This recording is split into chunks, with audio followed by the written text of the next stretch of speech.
Thanks so much for tuning in to the latest episode of Beyond Ballin'. Make sure to comment, like, and subscribe, and even hit that notification bell so that you get alerted every time I drop a new episode.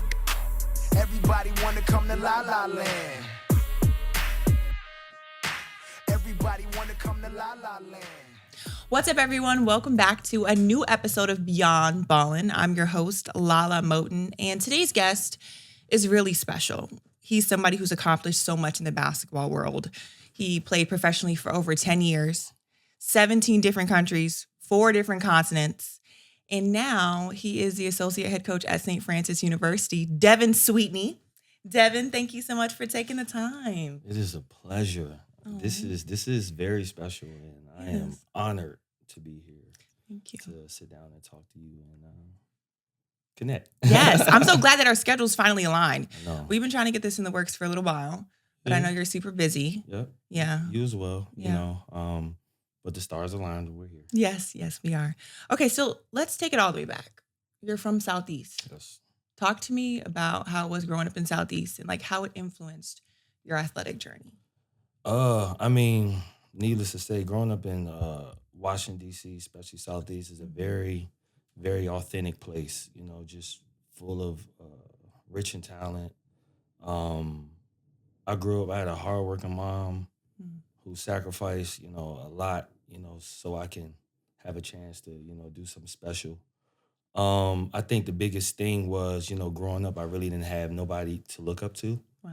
You know, because and even still, you know, with these kids, you know, today they don't see necessarily certain example, positive role models of guys that can kind of make it out. You know, they don't, you know, they just think they should rap or play sports, or they don't see the, you know, the successful lawyer or the successful entrepreneur that has a clothing line or, you know, even with podcasts, you know, they don't see that type The of different stuff. avenues. Exactly. So it was either for me, it was, you know, get a scholarship, go to school, and you know, just have a chance at life, honestly. So I'm just thankful. You know, I had a very, very strong support system. And, you know, having a bigger cousin, Mike Sweetney, who, you know, another hometown hero who, you know, played at Georgetown and, you know, was fortunate enough to go lottery in the 2003 draft. Somebody I definitely, you know, wanted to, you know, to model my, you know, my career after. So I'm just thankful that, you know, I got here. Yes. Amen. Do you think if you had those role models or people who maybe weren't playing basketball, maybe did other things like you mentioned, like lawyers, doctors who you saw, do you think that would have changed your path at all? I think for me it's just, I think, and I say this like a lot of times, I think the foundation starts in the house. You know what I mean? And just with, you know, certain things like hanging out and you know, my mom, she wasn't going. Yeah. And I had some, you know, some coaches early on playing for Oakcrest Rec and PG Jaguars and, you know, Team Maryland to DC Blue Devils to DC Assault, you know. Guys like Curtis Malone and Rob Jackson, you know, those guys, you know, they poured into me. Coach Lou Wilson at Riverdale. You know, it's so crazy because even when I was at Riverdale, I was still living in Southeast, waking up at 6 a.m. Wow. Catching That's a commute. Catching the bus from Addison Road. They would come pick me up. So my days were at 14, 15. My days were longer than everyone else, and I wouldn't get back home to 9, 10 o'clock. So no, I feel that. I went to Bullis in Potomac. So I was in Bowie doing that. You know, we had to wake up at the bus and they'd pick us up in like a town center. Yep. So like at the Safeway and then take that trek. But you know, I think it instills something in you, like that work ethic, that discipline so early on. Like we didn't wait till college to have that. Yeah, and this and just like you say, it's like you a teenager, you know, figuring out yourself, you know, still navigating your feelings and your ambitions and what you want to be in it. And yeah, I watched my mother wake up every morning and never complain. Wow. You know, went job from job to, you know, hustle to hustle, never complain. And it just showed me early on, like, in order to be successful, you got to work. Yeah. And that's just what it is. And that's something I try to instill in my kids. You know, now you got to work, got to put your time in. Amen. Okay, so you mentioned Riverdale, but you didn't start at Riverdale, right? You went to Bell Multicultural, and then where else did you go? You made another stop. Edison. Okay. Yes. So, why didn't you want to stay at those schools? How was that transition? So it's so funny. Yeah, I don't a lot of people may not know that. I did go to Bell my ninth grade year. I was playing Team Maryland. Obviously we were still living in DC, and I needed a school to go to. And Coach Dotson, who had been a coach with I think PG Jammers, or he was supposed to be the head coach at Bell. He seen me at the Coach Lou's camp, Falconeers camp, where your dad was one of the counselors, and definitely somebody that I looked up to as well. He said he was supposed to get the coaching job at Bell.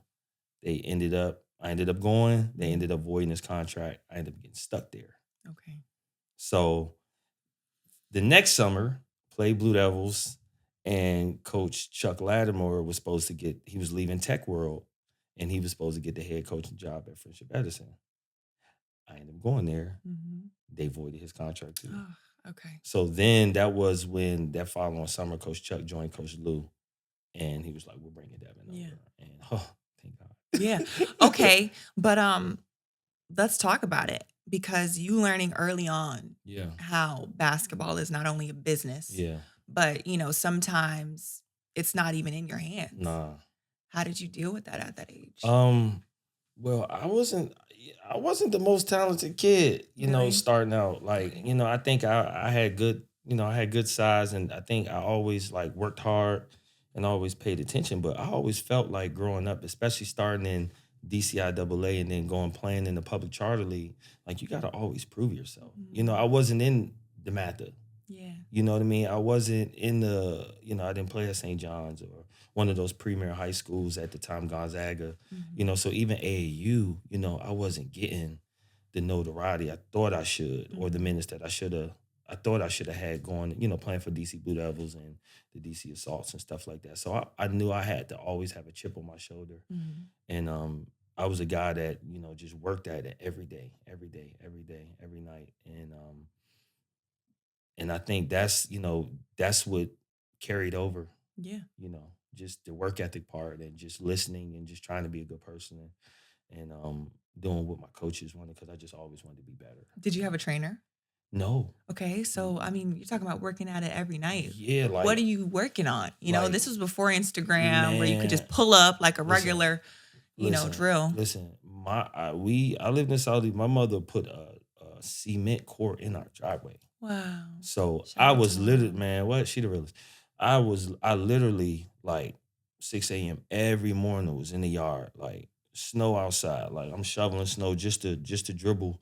Like my neighbors used to always complain because I would always be out there. So I didn't have to go nowhere. Yeah. I just had to, just kind of just get an opportunity, get someone to be like, I believe in this kid, and I'm glad Coach Lou took a chance on me, and as soon as I went to Riverdale, then the recruitment went up. Exactly. The rest is history. Yeah. Okay. So then you eventually go to Riverdale. How was that? Right? Because now it's a private school, far away from home. Very different. How was it culturally for you? Coming from DC Public School to Riverdale Baptist is like night and day. Yeah, I'm sure. You know what I mean? Just with the workload, DC Public School, I kind of had 3.8. I was straight A's. Yeah, I get to Riverdale, I'm like, woo. Yeah.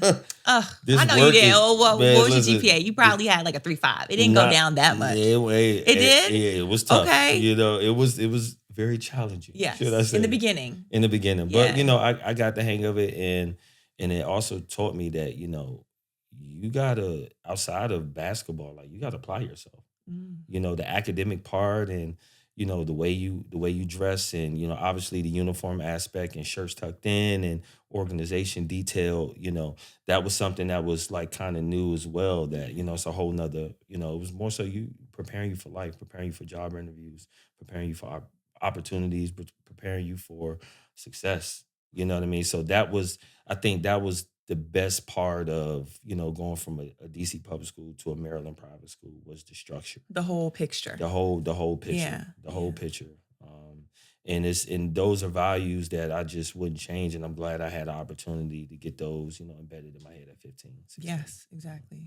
Pivotal time in your life. Like literally 15, 16. I think like that's like when you really start thinking about everything. I don't know. Maybe not for guys though. You guys kind of mature slower than we do. Why do people say that? It's the truth, unfortunately. I wish that it was a little bit more. And that is a very general statement, right? I also think that depending on how you grew up, maybe there was more asked of you versus Yeah. other guys. But generally speaking, that's how Yeah. it See, was. I was the man of the house, so Okay. I had a I had a lot of There responsibility, you go. and I had to make sure, I had to catch public transportation.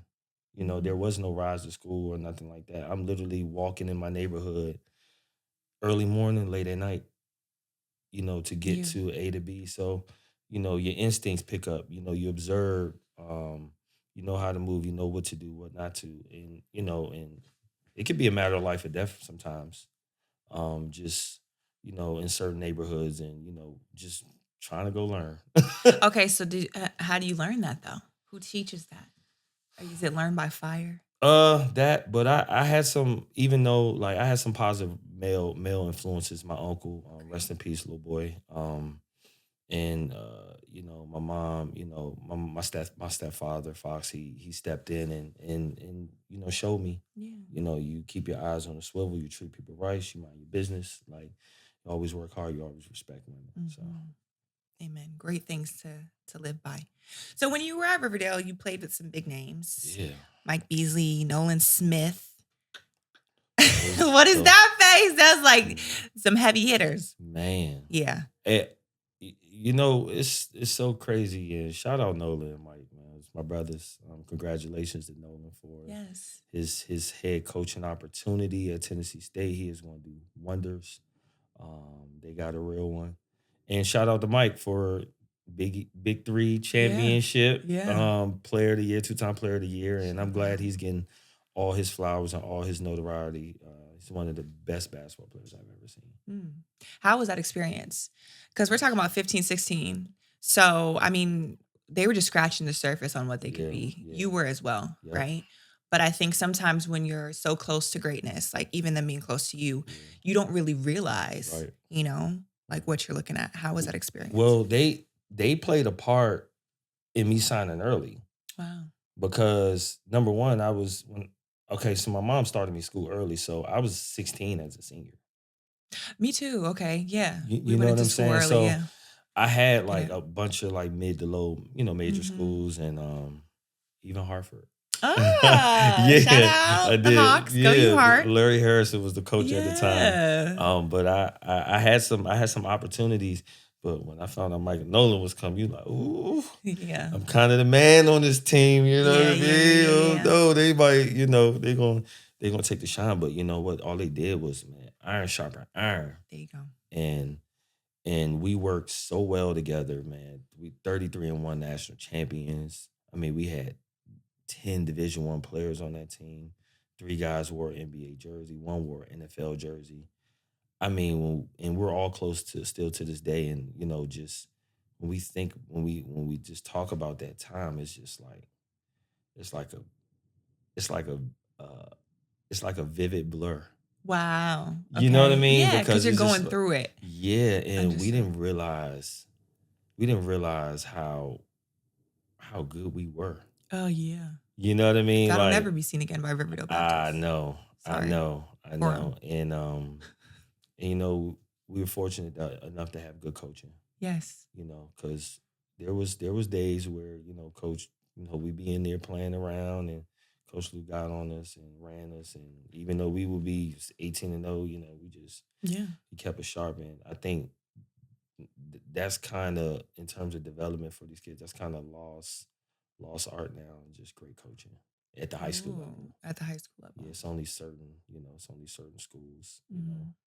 Um, so I'm fortunate. Yeah. We're all fortunate, and we're all thankful for Lewis Wilson and some of the values that he instilled in us, and challenges that he gave us across the board. I'm sure if you talk to Mike, he'll say the same thing. Yeah, I'm sure. A lot of kids now in high school, and I mean, even back then, I guess, just depending on the kid, they always want to be number one. They want to be the guy on the team. Yeah. But I think there is something so special and beautiful about playing a role, right? Helping the overall unit. How did you find your role amidst so much talent? And, what advice would you give to players who kind of, they don't Yeah. want to be They want to be the guy, but right now they just can't. Yeah. So I think it's humility. I think it was like, okay, Micah Nolan's here. You know, everybody in the country is coming. Yeah. Period. That's just what it is. Now, what can I do to add value to what we already have? Intangibles, leadership, communication, being coachable, setting an example, being first, being last, connecting with coach, keeping everybody together. And when they shot, go get the rebound. Yeah. You know what I I'm mean, saying? but the forethought for Do the you. little stuff. Yeah. The forethought for you as a teenager, I think, is astounding. Yeah. Because I don't think a lot of kids are stepping away and they're not thinking, okay, like, let me take my ego out of this. Yeah. Can't. Okay. Can't. How were you able to do that though at such a young age? Did somebody pull you aside and say, listen, this is what we need you to do, or did it come from you? I think I just think it came from like my family and just the way I was raised. Wow. And I'm just thankful that like one player is not, I was never, because I was never the guy.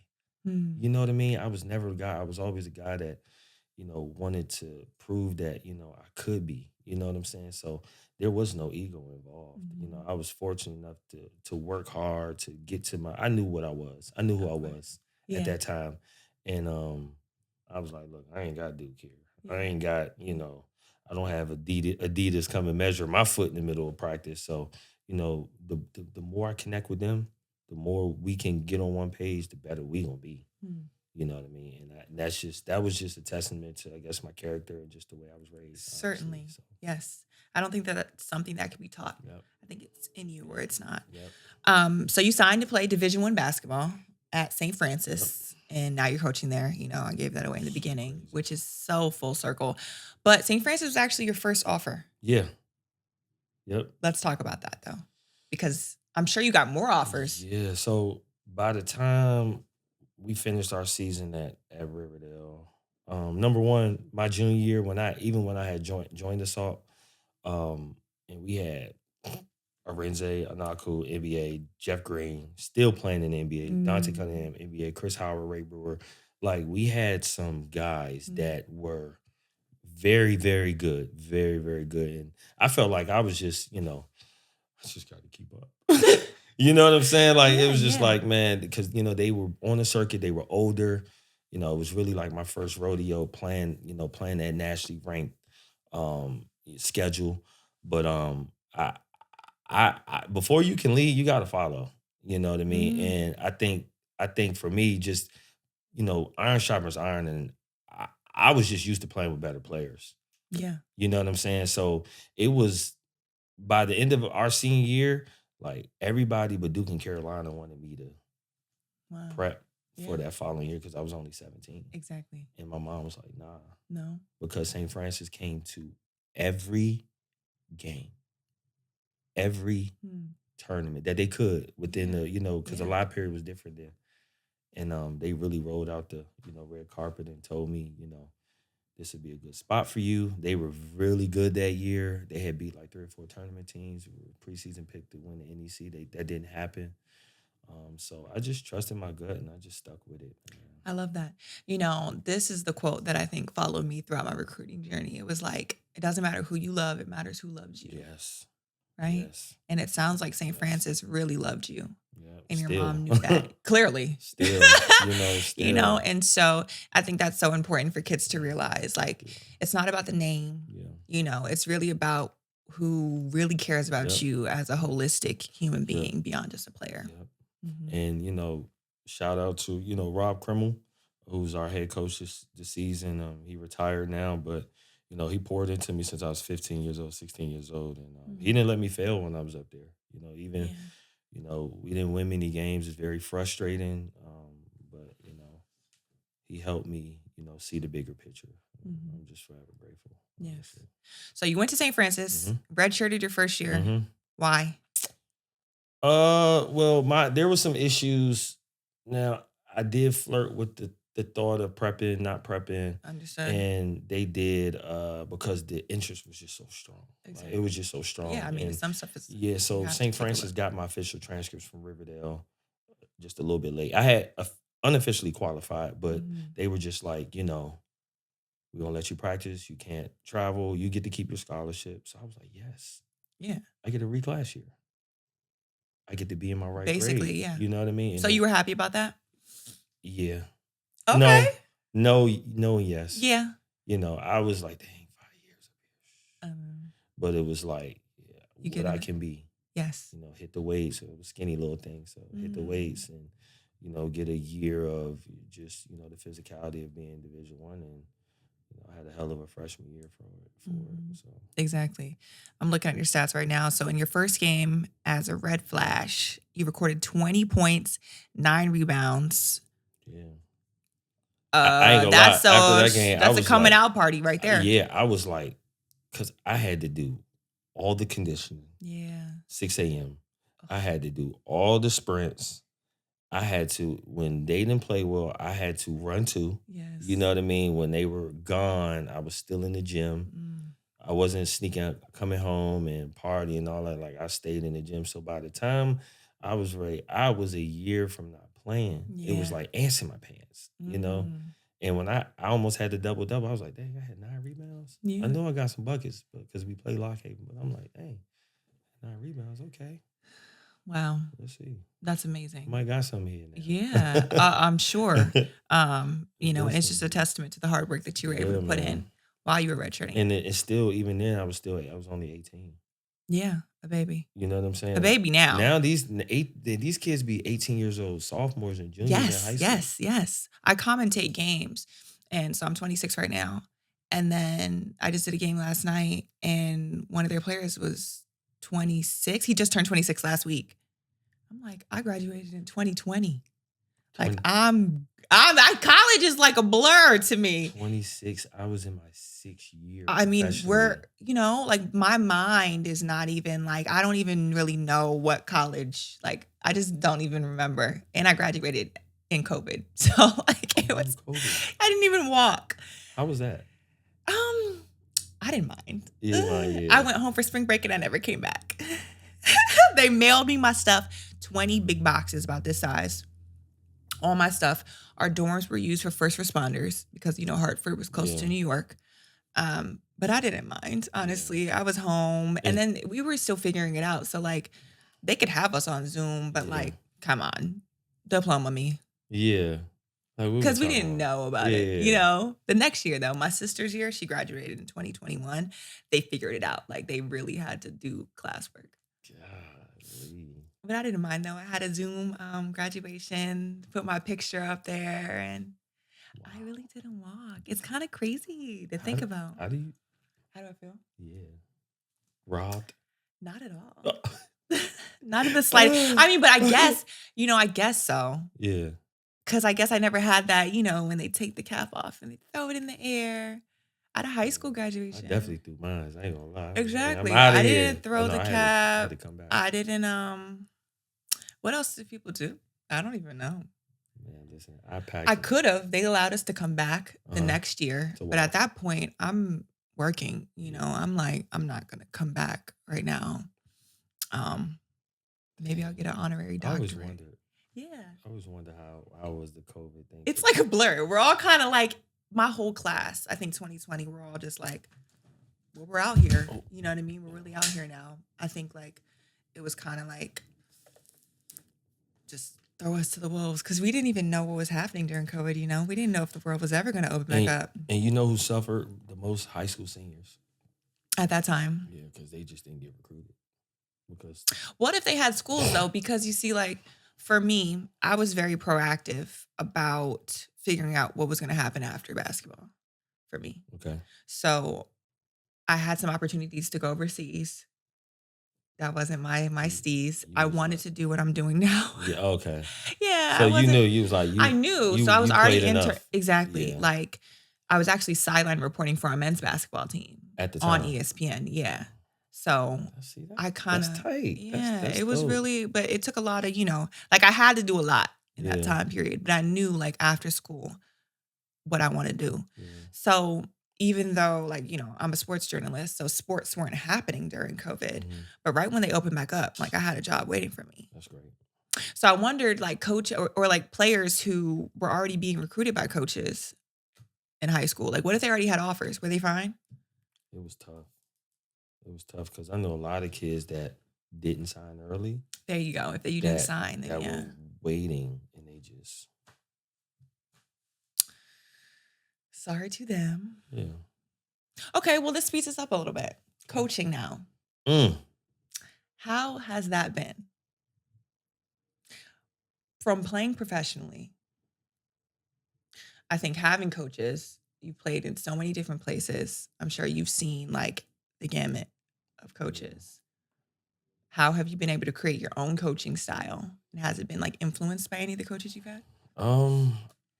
So it didn't really hit me that I was a coach because Until until I really got to Golden State, then I was like, oh, I'm really Mm, a coach because I was still an active player and I got into the NBA assistant coaches program. okay. And I was still training every day to go back over. I just had finished with the big three. And my son was he was starting to play football, and so I knew I was gonna go back over. I didn't want to go for 9 months, maybe Mhm. 5 or 6, or whatever. Go back overseas. Yeah. Okay. And what ended up happening was the Chicago Bulls offered me opportunity, Mm. and I was like, yeah, I think I'm gonna take this. You think? And I think people were like, yo, you're done playing? Mm. You know what I mean? And I was like, nah, like, yeah, I'm Yeah. done, I Yeah. think. Like, and I really made that decision so I can, be more involved with my son at the time. Mhm. And and but it didn't hit me. It didn't really hit me because the NBA is a little bit different than college. Yeah. Now I can say college coaching is like, all right, I'm looking at transcripts. Yeah. I'm making sure they go into class. We having department meetings. We're having staff meetings. It's all different types of stuff that's going on. Credits, study hall. Like it's like Mhm. I'm really a coach. Yes. But NBA side, G League side is more so it's strictly basketball. Mhm. So it's like I'm working you out. I'm showing you this film. We're gonna get in the gym. Don't do this more. Leave this alone. That's it. You Mhm. go home. So it's just like, and I still was playing like in practice and being on the court. I was a player development coach. So I didn't. I was still like player slash Yeah. like I guess I was a Yeah. coach, but it didn't hit me Exactly. until I did college. Okay. Did you feel like you still had more in the tank, like when you were playing against these guys in practice? Yeah, I mean, yeah, you always miss playing, but I think Always? yeah, I mean, I missed it, but Yeah.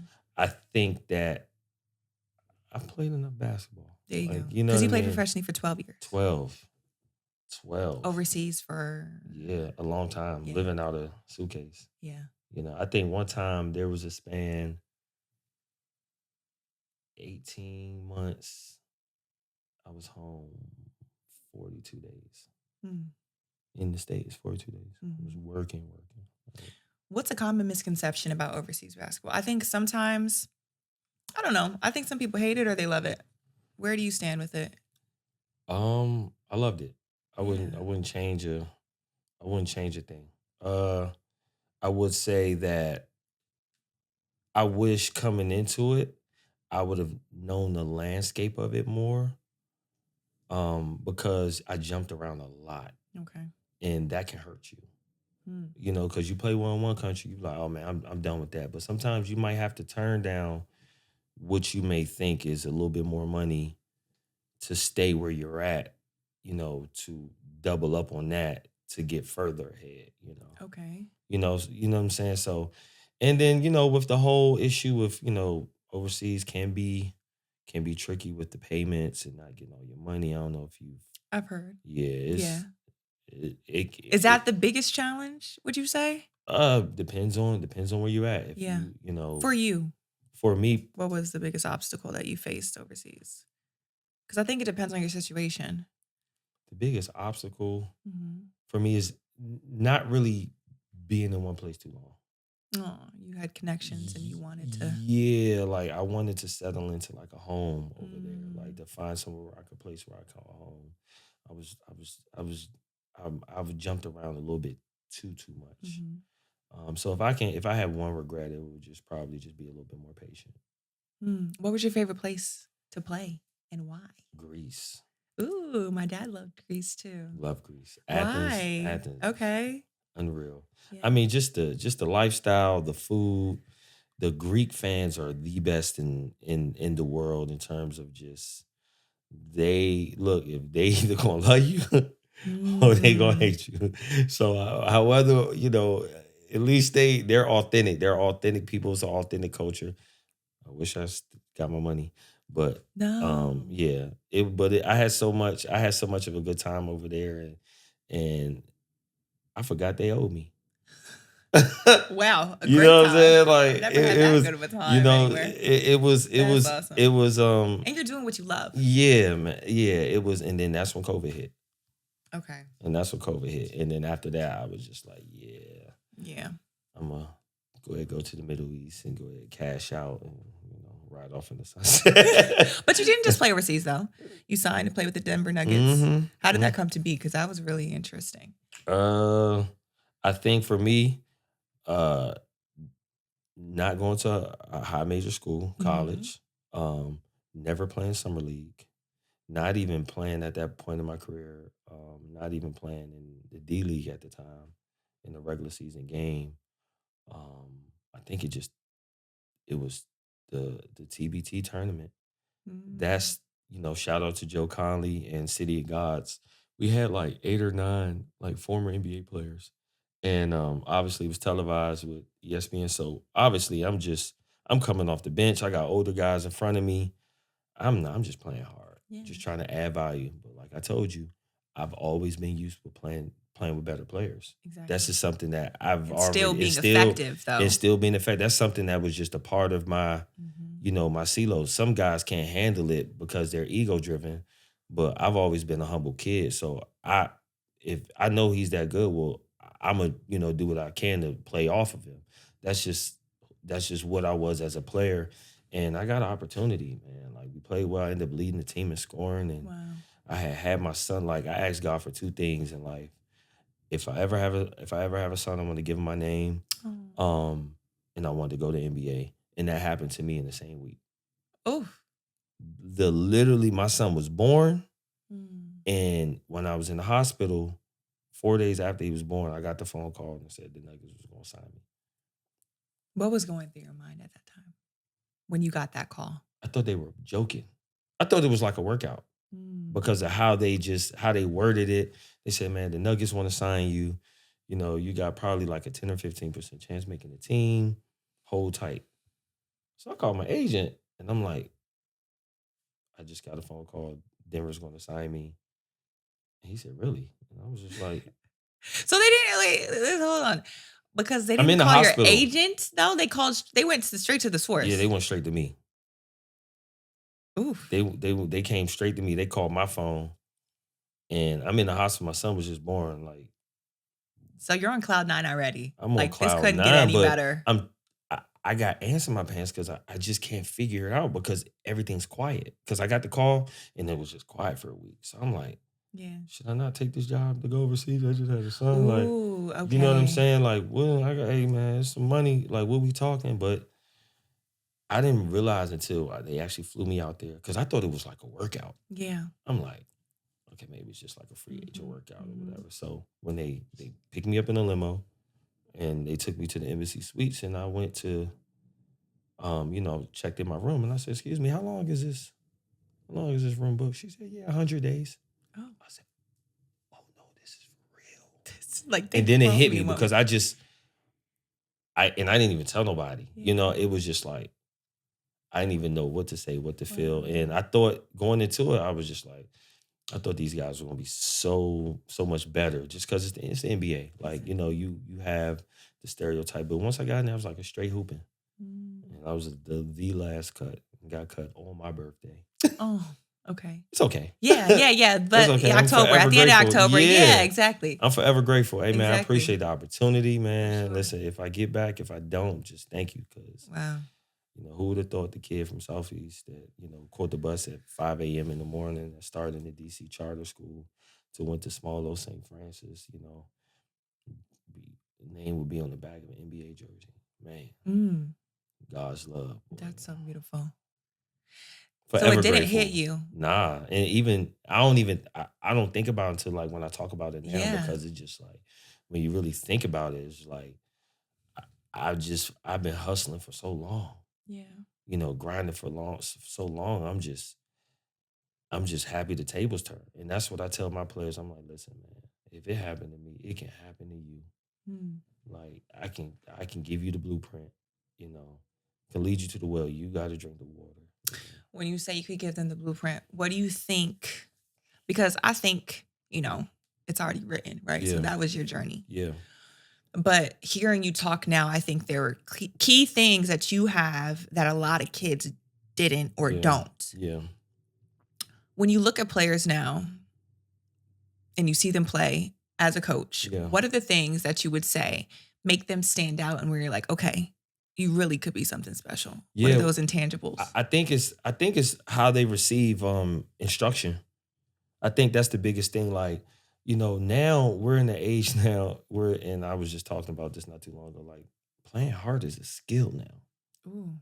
But you remember you played like you had to play hard. Yeah. Like if when you was playing and your dad came to the game, what he gonna yell like you need to work. Like we're from that, like I was a Curtis Malone kid. Like you take my uniform off. Immediately. Go home. Like you're not like what you think this is. Mm-hmm. You know what I'm saying? So I look at these kids that, are that are humble enough to, even when it's not there, even when it's not their night, are they still running back on defense? Are they still talking? Are they giving attitude because they're not getting the ball, or they're giving attitude that, they want to win. You know what I'm saying? Like I want kids that want to win, no matter what it takes. No matter what, with, and it's good winning. Like, of course. Not cheating, but whether they score 2 points or they score 20, the goal is to win as a unit. Yep. And I look at the game within the game. How are they with their teammates? Are they clapping? Or when it's not going their way, are they pouting? Are they, when their coach yells at them or challenges them in front of the team or in front of the, in the game, are they going to wave the coach off or mumble under their breath, or they just going to listen, receive, and apply? That's what I could work. That's what you want to build your program with, guys like that. We can work on the intangibles. We can work on the jump shot. We can work on your handle. But, the mindset, that got to be you. That's something that's in, because, nowadays with the NIL, especially with the money, like you really can't tell these kids. That's how you feel? Yeah. I always wondered about that. Yeah, I mean, it's hard. These kids making millions, and they are. How they looking at like, I'm the money man. I'm the man. Like, what you mean, coach? What you mean? So the drive to play is a little different. Yeah. Completely. Yeah. You gotta love this. Yeah. You gotta really love it. Like, and I think kids are just trying to make money. Yeah. I question, the passion behind it. These kids not really, some of them, not all. Of course. They're not watching basketball. Mm-hmm. They're not watching films. They know they're getting X amount of dollars. They know they're going to get a car. They know they're going to get a chain. They know they're going to look sweet on the gram. Mm-hmm. They're going to live a lifestyle, but are they growing as people? Are they developing as young men? Are they learning financial literacy? Are they thinking about, are they setting up businesses, that can set them up for the next 20 years, I think the life skills part of that gets lost in the transition, especially with them going from school to school. For sure. Do you feel like schools could implement that more too? I mean, yeah, I think so. And I think sometimes, good coaching and good culture, they make sure, these coaches that are successful, Dan Hurley's of the world and the Tom Izzos, it's no secret why they've been around so long. Coach K, because they pour into their players, Yes. And those are definitely coaches that I look up to, that I follow, that I want to take little bits of little things that they do, teaching points, and you gotta follow before you can lead, and be a sponge first, and then you can, you know, build up and get your plan together and then apply. hmm Okay, so you've already done so much at St. I know. Francis. It's so amazing. I'm so thankful. Yes. I'm so I Conference say, championship, oh man. NCAA. So What was that feeling like? it didn't hit me. I Mm, think for me, I've always been the guy that's like, okay, when we lost to Alabama State with the game winning shot, I was like, we gotta do it again. We gotta get back to work. yeah. What's next? I've always been one of those type guys. And then Brandon McDonald from Bucknell, another DMV guy, he called me. He said, bro, do you know what you just did, bro? Yeah, He accomplished. said, do coaches are head coaches for 10, 15 years and never get to the tourney? Like, do you know what you guys just accomplished? And I was just like, nah, I don't. Yeah. Because in my eyes, I never wanted to do college. So Mm. I didn't, I knew when Coach Krim called me and coming in, I knew we had some work to do, and we weren't playing well, in January. And then the team just clicked. We got hot. And there was accountability. There was these guys played for each other. They did listen. They did, they all became gym rats. They played for one another. And it happened so fast.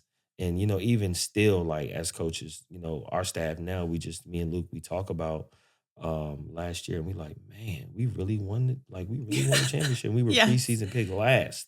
Oof. And they're probably going to pick us 5 or 6 this year. Well, they shouldn't. Hey, it's okay. Can't count anybody Hey, out. it's I okay, should have because showed them I'm that. gonna get right back to it. hmm Well, obviously, you have been a big part of that, right? That's no secret Yeah. that where you go, you Yeah. add, right?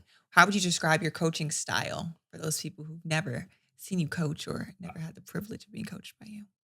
Oh, there's Devin, and then there's Coach Sweet. Okay, Coach Sweet. Yeah. Talk to me, And Coach look, my Sweet. players, look, they're gonna watch this. They're gonna be like, man, he is not. I am hard on them. Really? I'm authentic. I'm very authentic. Like, That's good. because you gotta be. You gotta, like,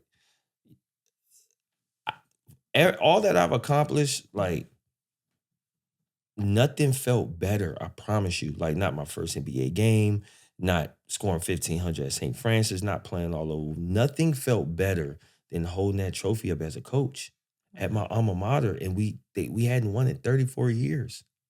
Nothing felt better, Mm. and it was just like, oh my God, like, I've done a lot of good things, playing wise, but even coaching wise, like being in Golden State, being on the court for Steph's injury workouts and working with Clay and Draymond, and connecting with some of those guys and being able to sit beside, have lunch with Steve Kerr, Mm. and he's like, well, Devin, what you think? Yeah. You know what I'm saying? Like, to able to have those type of conversation, be in those type rooms, nothing felt better Mm. than when we won this year. You want it again? I want it. Oh, I want it again. Yes. You know what I mean? Like, Yeah, I want of it. course. I want it again, because I know that I found my niche. Wow. I think I knew that I found my niche. Like, okay. That's beautiful.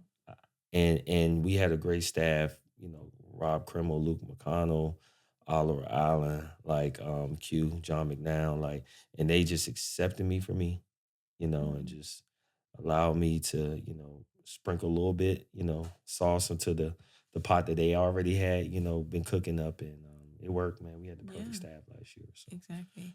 You're the first coach I've had on this podcast. Really? Mm-hmm. Okay, awesome. we making history. I know. Okay, Yeah, you just keep making 2 history. snaps, man. 2 snaps. No, this I is love good. that. This is good. No, I think that's so inspirational. So you feel like coaching is your purpose. Yeah. Wow. Yeah. And it just hit me in year 4. Is year 4? Yeah. It just hit me. I was like, man, I found my niche. Mm. Oh, no, I got another 30 years at this. Yeah, of course. Lord so willing. what's the goal? Of course.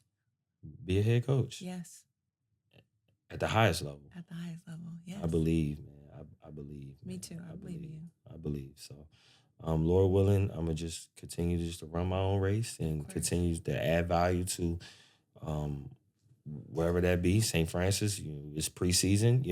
Can't wait to get back to work tomorrow morning. Yes. Put my guys to the ringer and help them get to their destination smoothly as I can. My last question is, what is the best piece of advice that you have ever received? Wow. Sacrifice is silent. Mm. Sacrifice is silent. I feel like I've always been a guy that like, I took a lot of losses, boy, to get here. Even as a player, like I missed out on so many jobs. So many people probably thought I wasn't good enough. Um, I Even when I left Golden State, I interviewed for like 8 or 10 different NBA organizations, and they all told me no. You know what I'm saying? Yeah. So like, it's okay. Yeah. You got to believe in yourself and sacrifice in silence, man, and build up and keep God first, and just be a good person, man. The tables always turn. Always I does. promise. That gave me chills. Promise, man. Yeah. Even you think about for you, Yeah. I'm sure it hasn't been easy. No. Trying to get ahead and and trying to keep a clean mind and pure heart doing it. How many no's have you gotten? A lot. You see what I'm saying? Yeah. But we still here. Exactly. You know what I mean? You just Yes. came back from where this morning? Yeah. See what I'm Alabama saying? work. Yeah. Just keep putting in the work. Just do the work, man, and just keep your head down, and you'll get to your destination. Yeah. And you're a walking example of that. Man. Yeah.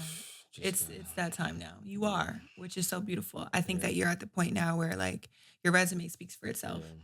When I was doing my research, like, I mean, it's just so amazing, everything that you've been able to do. I know. And, obviously there's so much in the future, but like, yeah. And even like even with the big three, I went to 4 combines before they called me. And Jared Jack called me in the middle of the night. I was like, hey, yo, Sweet, you still, mind you, I'm in the NBA assistant coaches program, right? Yeah. Had a flight booked for Vegas the next day to go at Summer League, sit in the gym, try to connect, do the work. And he called me 2 a.m. in the middle of the night, right before I'm about to leave to go to Vegas to, pursue coaching. He like, nah, you coming to Chicago tomorrow. I said, what? And then he hung up. So I'm like, hey, bro, I just paid for this flight, this room for 10 days in Vegas. And we talking about primetime July. The prices is pricing. Yes. You know what I'm saying? Summer League like, too, yeah. And I joined the team and we won. And I barely played, but But still, like, being able to like have that faith, man, I'm just and go out on a whim, trust and believe in yourself. Man. I'm just thankful. It's beautiful. It's been a long journey, but the fact that it's like a reset button as a coach, it's like, I'm here and it's okay, but I want to get to that next level. So you got to continuously do the work and surround yourself with people that I got to get in the gym with better coaches. I got to talk to coaches that's been doing this for a long time, and I'm sending them messages too. Hey, coach, you got a moment to talk? Like, what would you say to the younger you, as you continue to climb? And I had a conversation with Chester Frazier, who's the associate head coach at Virginia Tech. He has been a coach for 14 years, and I'm picking his brain, as we speak. Just on what should I look for, or how can I be better, and because you're never too big to stop to not learn. You know what I'm saying? And the saga continues. The saga continues. That's awesome. Devin, I want to say thank you so much for taking the time to talk to me. No, thank you. I learned so much about you. I think Thank everyone's going to love this. Your story is extremely inspiring. And I think that it's important that you continue to share it so that we can continue to follow your journey and just learn from you. That's what I try to tell my players. Like, you guys have no idea. Y'all got it made. Yeah. Like, just young people, they have so many avenues to just be successful. Like, I didn't necessarily have that. We didn't have like social media and the internet. Like you didn't know who was who until you seen them guys. Like Live, I not a seen reel, not no clipped up. no Lou Williams. Mm-hmm. He was 05. He was my class. I said, oh, he went out of high school. Mm-hmm. I seen this guy. I said, oh, Mana Ellis. These guys were. I got to get in the gym. Mm-hmm. They way better than me. Yeah. No, but that's so awesome, though. Yeah. And I think that the younger generation needs to hear these stories so that they understand. Yeah. You know, and they just realize like there's a lot to do, Yeah. and there's a lot of opportunities. It is. You know, so and thank you know, for sharing. someone told me this. It's a Mike Malone said this. My first day at Denver training camp. He said there's a fine line between eating and starving. Yeah. There's a fine line between 100,000 and a meal and 10 mil, 10 mil, 100 mil. It's a fine line. And your daily habits, what you do on a daily basis, every day, good or bad or horrible, like just the daily bad habits and your approach is what, gets you to that. So I try to tell my players that. Keep striving. Keep striving. That's the theme throughout this episode. Thank you for sharing so much. And thank you guys so much for tuning in. Make sure to follow us. Devin, how can we keep in contact with you? What's your social media? IG at DSweet. I guess it's not Twitter, it's X. Yeah. At DSweetney1. I'm not hard to get in contact. I respond to people and stuff. So. Thank you so much. And make sure to stay tuned to the next episode. Till next time. Bye.